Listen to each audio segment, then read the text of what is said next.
السلام علیکم ورحمۃ اللہ وبرکاتہ.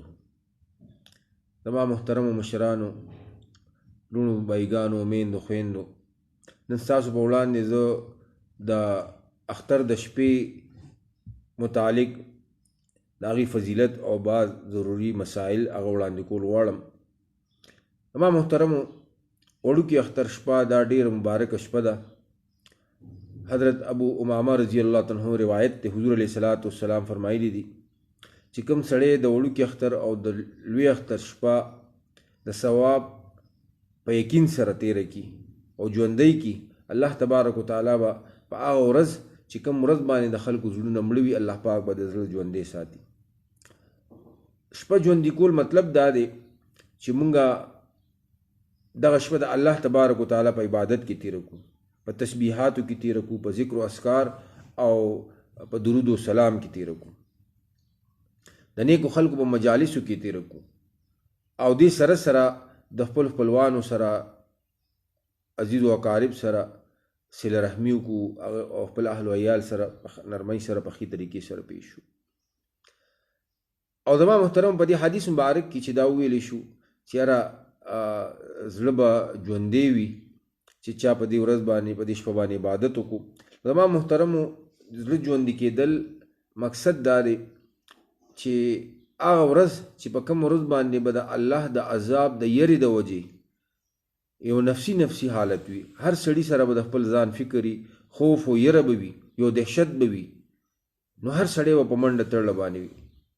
او په هغه اوقاتو کې چې کوم انسان به په خپل ځان ته منډه تړله وي، الله تبارک وتعالی به چې چا د اختر په شپه عبادت کړی، الله یاد کړی وي، نو الله تبارک وتعالی به په هغه اوقاتو کې د قیامت په ورځ په ده باندې اطمینان او سکون او رحمت نازلوي. الله جل جلاله به ده ته د سکون او د اطمینان اوقات ورکوي. خلک به په منډو تړلو وي، په چغو سرو به وي، په ژړا فریاد به وي، د عذاب یره به وي، او داسې خلک به د الله په رحمت کې او په سکون او اطمینان کې وي. زما محترمو، د اختر د مبارک شپې قدر پکار دی. دا باس ببرکته او د سعادت والا شپه ده.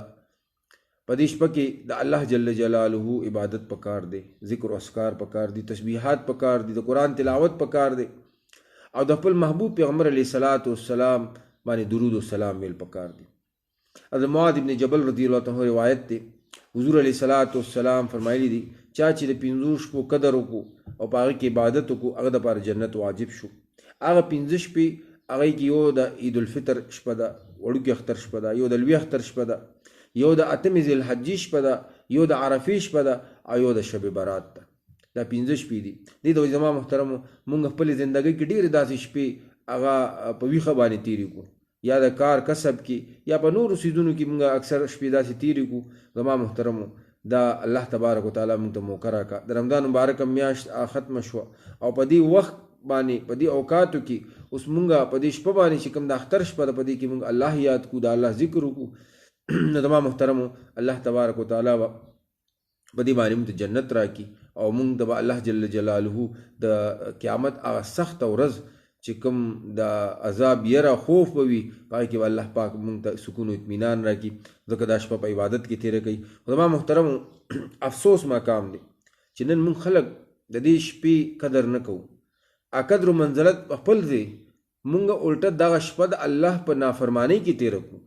ډېر خلک د تفریح دپاره بازارونو ته وځي، د بازار په چمک دمک باندې او په هغه سیزونو باندې د ټوله شپه تېره کي، څوک په موټر سایکلو باندې، څوک په ګاډو کې، څوک پیدل په بازارونو کې ګرځي خپل اهل و عیال سره. زما محترمو، دا قیمتي شپه، د عبادت شپه، دا په داسې سیزونو کې مه تېروئ.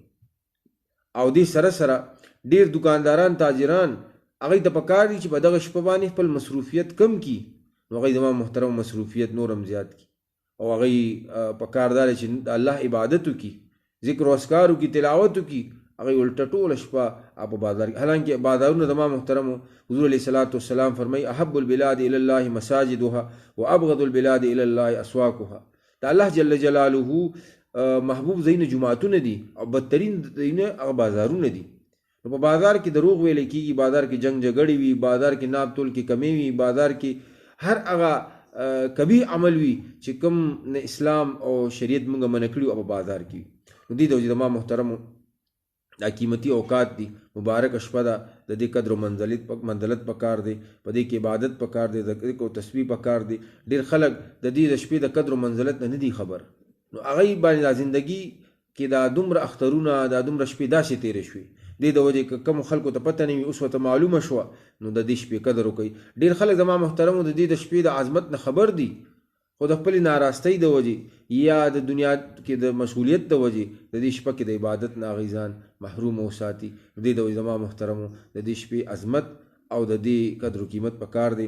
او بل زما محترمو دا ټوله د فکر خبره ده، دا ټوله د دې شپې د عظمت خبره چې چا سره فکر وي، چا سره د دې شپې قدر وي، زما محترم هغه اوقات وباسي، هغه په دې کې عبادت کوي، الله به یادوي، ذکر او اذکار او تسبیحات کوي. او چې کوم سړی د دې فکر نه ساتي او دا فکر یې نه وي د آخرت او د دې شپې د قدر و منزلت نه سره د خبردارۍ، هغه ځان ناخبره کي او هغه اوقات ضایع کړي، زما محترم بیا دا محرومي ده په دنیا کې په آخرت کې. الله تبارک وتعالی دې د دې شپې د عظمت او د دې د قدر و منزلت توفیق راکړي چې په هغې باندې موږ عمل وکړو، او په دې شپه کې د الله تبارک وتعالی موږ او تاسو نه هغه اعمال صادره کړي چې کوم باندې الله جل جلاله راضي کېږي. واخر دعوای ان الحمد لله رب العالمین.